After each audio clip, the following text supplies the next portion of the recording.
사장님 안녕하세요. 예, 안녕하세요. 오늘 진짜 너무 깜짝 놀란 뉴스가 있어가지고 얼른 그런가요? 다녀왔어요. 예. IMF가 한국 GDP 대비 국가 채무 증가 속도 35개 선진국 중에 한국이 1위라고 이런 엄청난 기사를 연합뉴스에서 냈더라고요. 예, 그러네요. 이걸 또 뭐 다른 기사들도 엄청 많이 나왔던데. 예, 다 받았었습니다. 근데 일단은 예, 가장 궁금한 게 예. 한국 GDP 대비 국가 채무 증가 속도라는 게 대체 무슨 말이에요? 예, 일단 개념부터 네. 설명해야 될 것 같은데, 근데 네. 아무튼 뭐 그것도 나쁜 거가 일이니까 그죠. 뭐 굉장히 안 좋은 건가 보다라고 하는데, 뭐가 안 좋은 거냐면요, 경제 규모가 큰 국가일수록 채무 절대 액수는 가장 클 거잖아요. 네. 그렇기 때문에 일반적으로 뭐 미국은 국가 채무가 얼마, 뭐 우리나라는 국가 채무 얼마 이런 식으로 비교하는 일은 없고요. GDP 대비 국가 채무가 얼마냐라고 해서 미국의 GDP 대비 국가 채무 비율, 우리나라의 GDP 대비 국가 채무 비율을 비교하는 것이 일반적이긴 하죠. 그런데 GDP 대비 국가 채무 비율은 뭐 우리나라가 전 세계를 통틀어서도 굉장히 건전하다라는 사실은 뭐 누구나 인정할 수밖에 없는 뭐 사실이죠.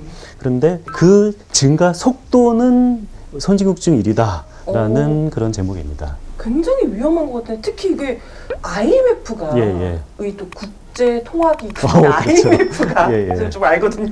잘하시네요. 이 IMF가 이렇게 예. 얘기했다면 진짜 위험한 거 아닌가요? 근데 IMF가 이렇게 얘기한 적 없어요. 응? 아니 이거 기사 제목에 예, 이게 예. 따옴표까지 써가지고 그렇죠. 저도 이거 보고 저도 깜짝 놀랐어요. 아니 IMF가 국제통화기금인 IMF가 놀라운 일이죠. 근데 네. 제 생각엔 이게 1위는 아닐 텐데라고 생각해서 IMF 원보고서를 찾아봤죠. 그런데 아무리 찾아봐도 IMF는 이런 말 한 적 없습니다. 아니, 그럼 이 거짓말한 거예요? 연합뉴스가? 선의로 해석하면은 뭐 연합뉴스 기자가 네. IMF 보고서를 보고 이렇게 해석했다라고 말하면 정확한 말인 거고요. 오. 그런데 저는 문제는 네네. 여기서 따옴표는 집어넣으면 안 되는 거죠. IMF가 이게- 직접 얘기한 그렇죠. 건 아니라는 원래 우리가 거죠. 따옴표는 우리 초등학교 때 배웠죠. 그죠. 인용, 직접 인용이죠. 그렇죠. 그죠. 따옴표는 최소한 빼야 되는 거고요. 아니 근데 어느 부분에서 이런 해석을 한 거예요? 이게 뭐 IMF 보고서를 보셨다고 하니까 증가율이 높다, 증가율이 낮다라는 기사는 앞으로도 항상 주의를 해야 되는 기사예요. 왜요? 이게 무슨 소리냐면은 뭐 삼성전자가 있어요. 삼성전자 주식이 요즘에 올랐다 또는 떨어졌다라는 말은 항상 쓸 수가 있어요. 무슨 소리냐면은 어제보다는 삼성전자 주식이 오늘 올랐어요. 네. 그러면은 기사 제목에 삼성전자 주식 오름세라고 쓰면은 팩트잖아요. 그죠. 근데 지난주보다는 떨어졌어요. 그럼 기사 제목에 삼성전자 주식 내림세 팩트라고요. 1년 전보다는 올랐어요. 그럼 삼성전자 주식 폭등해. 또 폭등해요. 그렇기 때문에 삼성전자 주식은 폭등했다라고 표현해도 팩트고 네. 폭락했다라고 해도 팩트고 그러니까 이게 증가율이 뭐 우리가 굉장히 높다 낮다라고 할 때는 항상 시기를 어떻게 끄냐에 따라서 너무너무 달라질 수가 있는 거예요. 근데 이거는 이 기사뿐만 아니라 우리가 앞으로 정말 모든 언론을 볼 때 증가율이 너무 높다, 증가율이 너무 낮다 이런 기사가 나오면은 도대체 어떤 시기를 끊었지라는 말을 반드시 우리는 봐야 됩니다. 그래서 이 기자는 어떤 시기를 보고? 보니까 IMF가 그 제시한 여러 굉장히 오랜 기간이 있는데 그 중에서 하필이면은 2021년도부터 26년도까지를 끊었더니 우리나라가 1위인 것은 팩트입니다. 21년부터 21년부터 26년까지. 그러면 아직 오지도 않은. 오지도 않는 뭐 미래를 뭐 예측하는 거는 뭐 문제는 21년도부터 뭐 올해부터 26년도까지 했다라고 하면은 뭐 전 틀린 말은 아니라고 봐요. 중요한 것은 이게 원 오브 댐이라는 겁니다. 네네. 그러니까 여러 가지 해석이 있고 이 해석이 맞고 이 해석이 틀리다라는 것이 아니라 이 해석도 맞고 저 해석도 맞고 이 해석도 맞으니까 우리는 여러 가지 해석을 한꺼번에 봐야 되는 것 같은데요. 근데 21년도는 올해라는 의미도 있지만 21년도는 지금 코로나의 한복판이라는 의미가 있잖아요. 그쵸, 경제적으로는. 그쵸. 다른 나라들 같은 경우는 코로나가 지금 발생을 해서 엄청난 재정 적자를 감내하면서 돈을 쏟아부었어요. 돈이 적자 폭이 너무도 많으니까 바닥을 친 겁니다. 바닥을 친 거. 자, 바닥을 쳤다는 얘기는 뭔 소리냐면은 앞으로는 어떤 기간과 비교해봐도 지금보다는 채무 비율이 좋아진다라는 얘기거든요. 우리 주식쟁이들이 하는 말 중에서 가장 좋은 말이 뭔지 아세요? 뭔가요? 바닥 쳤다라는 겁니다. 왜? 올라갈 일밖에 없으니까? 그러니까 우리가 그 주식 투자해보지 않으신 분들은 바닥이야 그러면 굉장히 나쁜 말인 건데 주식에서 바닥이다 그러면은 사야 되는 겁니다. 너무 좋은 거거든요. 그때가 타이밍. 예.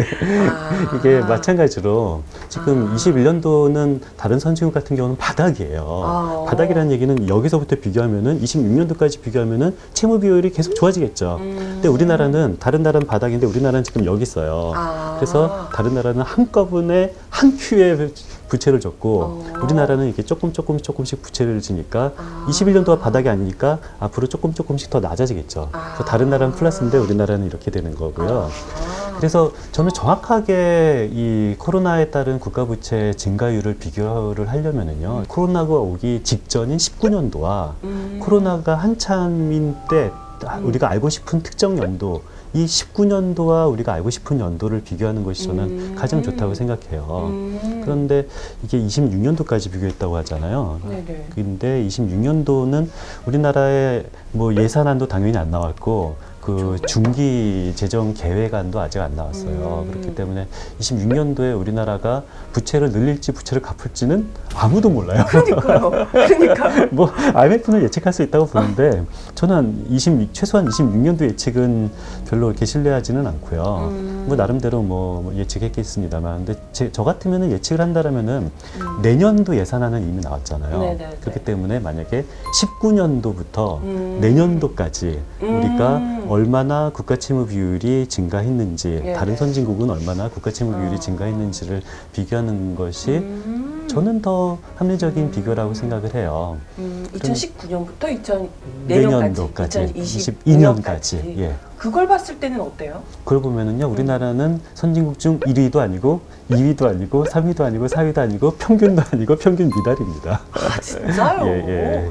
뭐야? 완전 뭐 거의 뻥 아니 뻥쟁이 아니 뻥쟁이? 어? 앞으로 정말 증가율 기사는 굉장히 읽을 때 조심해야 되죠. 아, 진짜 그러네요. 근데 이 기사만 보면, 제목만 보면 무슨 IMF가 우리나라 선진국 중에 지금 제일 안 좋다 이렇게 그렇죠. 얘기를 하고 있으니까 당연히 놀랄 수밖에 없는데, 그렇죠. 또 이게 전문가가 이런 얘기도 했다고 예. 이야기를 하더라고요. 지금 무슨 현재 채무 수준보다 채무가 늘어나는 속도가 예. 지금 문제다라고 하면서 이제 채무 늘어나는 속도가 매우 문제고, 그래서 뭐 재난지원금도 이제 주면 안 되고 막 이런 류의 이제 이야기를 예. 인터뷰를 또 했더라고요. 예. 거기다가 막 이 무시무시한 올해 신생아가 부담해야 할 국가 채무 전망 해가지고 무슨 3억 705만 원을 신생아가 신생아가 부담해야 될 국가채무 전망, 이게 무슨 소리예요? 신생아가 빚을 이만큼, 나라 빚이 많아가지고 신생아가 또 이만큼 빚 져야 된다고 지금 걱정을 하고 있더라고요. 저는 이 개념이 이해가 안 가는데, 신생아가 부담할 국가채무 전망? 아니, 알려달라고 찾아왔는데 저도 이게 이해가 안 가요. 이게 왜 이해가 안 가냐면요, 이게 이해가 가는 사람이 비정상이고요, 이해가 안 가는 사람이 정상이에요. 그죠? 이게 왜 그러냐면요, 이게 뭔 소린가 하고 보니까 우리나라 국가 채무가 있고 그거를 우리나라 그 인구 수로 나눠서 네, 이게 네. 뭐 1인당 뭐 국가 채무 비율을 말한 것 같은데요. 이 개념이 이해가 되나요? 국가 채무를 우리나라 인구로 나눈다. 그래서 1인당 국가 채무. 근데 단순히 생각하면 그렇잖아요. 우리나라에 빚이 이만큼 있으니까 예. 우리 국민들이 예. 이 빚을 다 갚아야 될 것 같고, 예. 그러면 n분의 1 나눠가지고 예. 우리가 다 갚아야 될 것 같다 이런 생각이 언뜻 들잖아요. 저는 그게 이해가 안 가요. 왜 이해가 안 가? 왠지 그럴 것 아니, 왜 전문가는 더 이해를 못하고, 그러니까 저는 이해를 못하는 이유가요. 네. 갚아야 된다고 한다면 도대체 누구에게 갚아야 돼요? 외국의 누군가 채권자에게 갚아야 되는 거죠. 채권자에게. 예, 근데 그 채권자가 어디 있어요? 돈을 빌려준 누군가겠죠? 그렇죠. 그 돈을 빌려준 누군가가 바로 대한민국 국민입니다. 그러니까 국민이 국민에게 갚아야 된다. 그렇죠. 그러니까 이게 1인당 국가채무라는 개념이 네네. 이게 불가능한 개념이에요. 그러니까 빚이 있고, 그러니까 우리나라가 다른 나라로부터 외채를 빌렸다. 그러면은 이게 우리 1인당 국가채무라는 개념, 저는 가능한 개념이라고 봐요. 근데 우리나라가 다른 나라한테 돈을 빌린 것이 아니라 대한민국 국민에게 빌린 돈이 대부분이거든요. 한 85% 정도가 대한민국 국민에게 빌렸는데, 그럼 대한민국 국민은 채권자인데 채권자로 나눠서 1인당 얼마 빚이 있냐? 이거는 있을 수 없는 개념이에요. 이건 경제학적으로 불가능한 개념을 이런 식으로 쓰니까 이건 저도 이해를 못하는 거죠. 왜 계속 이런 비슷한 얘기가 계속 되잖아요. 기사들마다 올해 신생아가 예, 무슨 그렇죠. 국민 1인당 갚아야 할 돈 얼마 막 이렇게 계속 나오니까. 그 기사가 말이 안 되는 게 두 가지 이유가 있는데요. 첫 번째는 좀 전에 말했던 채권자가 대한민국 국민이다. 그래서 채권자로 나누는 게 말이 안 된다라는 개념도 있고, 두 번째는 우리가 이 빚 중에서 우리가 갚아야 되는 빚도 있지만 우리가 갚지 않아야 되는 빚도 있어요. 갚지 않아야 되는. 이게 무슨 소리냐면요. 예를 들어서 우리 아버지가 이 빚을 10억을 놓고 돌아가셨어요. 그럼 어떻게 합니까? 제가 불쌍하나요? 근데 우리 아버지가 건물도 100억을 놓고 돌아가셨어요. 와, 하나도 안 불쌍하잖아요. 어. 마찬가지로 똑같은 빚을 10억 놓고 갔다도 다른 대응하는 자산이 없이 빚만 놓고 가셨다. 뭐 물론 그러면 상속을 포기하면 되긴 하지만 그런데 뭐 이걸 꼭 갚을 수밖에 없다라고 네네네. 한다면은 저는 상속을 포기할 수 있지만 대한민국 국민은 상속을 포기할 수는 없으니까 네네. 그렇다면 이게 자산이 없이 빚만 남기고 갔다면은 뭐 우리 후세가 갚아야 되는 거일 수도 있죠. 네. 자, 그렇지만 우리가 대한민국 국채 중에서 한 60%, 한 40% 정도는 대응되는 자산이 있는 빚이에요. 이게 무슨 소리냐면요. 네네. 이게 우리나라는 기축통화 국가가 아니어서 뭐 국가 부채가 높으면 안 된다, 많으면 안 된다 이런 말 하잖아요. 뭐 이 말은 맞는 말이에요. 근데 기축통화 국가가 아니니까 우리는 빚을 져서 뭐 하냐면요. 달러를 사요. 우리가 달러를 가지고 있어야 되잖아요. 근데 국채를 발행한 다음에 그걸 가지고 달러를 사요.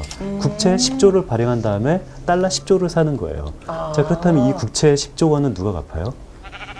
달러가 있는 거예요. 요즘처럼 이게 원화 가치가 떨어지면은 오히려 이득입니다.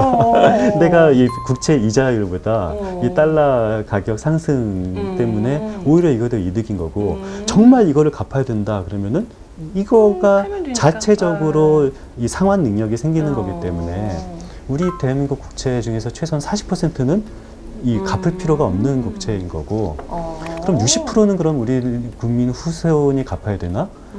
논리적으로는 그럴 수도 있는데요. 근데 역사적으로는 그래 본 적이 없습니다. 그러니까 국가부채라는 것은 그냥 일정 정도를 점점 GDP가 커져가면서 국가부채도 점점 이게 커져가는 거지, 국가부채를 0으로 하는 나라 역사적으로 없어요. 뭐 홍콩 같은 뭐 조그만 그런 도시국가 말고 같이 그냥 원래 가는 거군요. 네? GDP가 커지고 국가부채도 커지고 결국 그 국가부채를 갚는 것은 인플레이션입니다. 우리 혹시 박정희 인플레이션으로. 시대 때 또는 이 전두환 시대 때 초기 같은 경우는 국채 외채 만국론 같은 게 있었거든요. 근데 그 외채를 그냥 인플레이션이 갚은 거고 그런 겁니다. 그렇군요. 예. 근데 이렇게 이런 기사들만 보면 굉장히 우리가 국가 부채가 채무가 예. 늘어나면 완전 뭐 나라가 망할 것처럼 계속 그렇게 하니까 그렇죠. 너무 두려운데 실상은 전혀 뭐 그렇지가 않고 오히려 재정 건전성도 지금 뭐 안정되어 있는 상황이다라는 거고요. 재정 건전성은 오히려 괜찮다고 하니까 더 이제 증가 속도가 문제라고 그렇죠. 이러는 예, 것 같아요. 맞습니다. 이렇게 위기를 계속 이렇게 조장하려는 거 아닌가 이런 생각이 그러니까 뭐 저는 뭐 사실 뭐 두 가지 다 보는 것도 뭐 좋다고 봐요. 뭐 또 시기를 끊는 것도 네네. 저처럼 19년부터 22년까지 끊어서도 한번 봐보고 21년도부터 26년도까지 끊어서도 다 보고 두 가지를 한번 뭐 다 보는 것은 좋은데, 문제는 최소한 따옴표는 쓰면 안 되죠. IMF가는 이런 식으로 말을 한 적이 없는데 IMF가 이렇게 말했다라는 것은 저는 따옴표로서 이 제목을 든 것은 저는 오보다라고밖에 볼 수가 없습니다. 근데 중요한 건 연합뉴스도 그렇다 쳐요. 연합뉴스가 예. 뭐 본인 기자가 실수를 할 수 있잖아요. 예. 근데 왜 다른 기자들은 여러 매체가 제목도 똑같이 해가지고 다 썼죠. 원래 연합뉴스 기사는 전재료, 그러니까 네. 이게 돈을 내고 다 이걸 사서 쓰는 면기도 하고, 이렇게 돈을 내고 사서 쓰는 고객이기 때문에 그냥 연합뉴스 기사는 모든 언론이 다 쓰는 것은 그냥 일반적인 일이죠. 아니 그래도 본인들 매체 이름으로 나가면 이게 팩트 확인은 기본적으로 해야 되는 게 기자의 연합뉴스 기사는 팩트 확인의 대상이 아니에요. 신인가? 신이에요? 이거는 신이에요? 기자들 사이에서 뭐 연합뉴스가 그랬다면은 나는 그거를 그냥 써도 된다라는 것은 그냥 관행처럼 되어 있습니다. 기사들이 많이 나온다고 해서 예. 무조건 믿을 게 절대 아니라는 거 맞습니다. 다시 한 번 더 확인하고 가네요. 오늘도 감사드려요. 예. 네.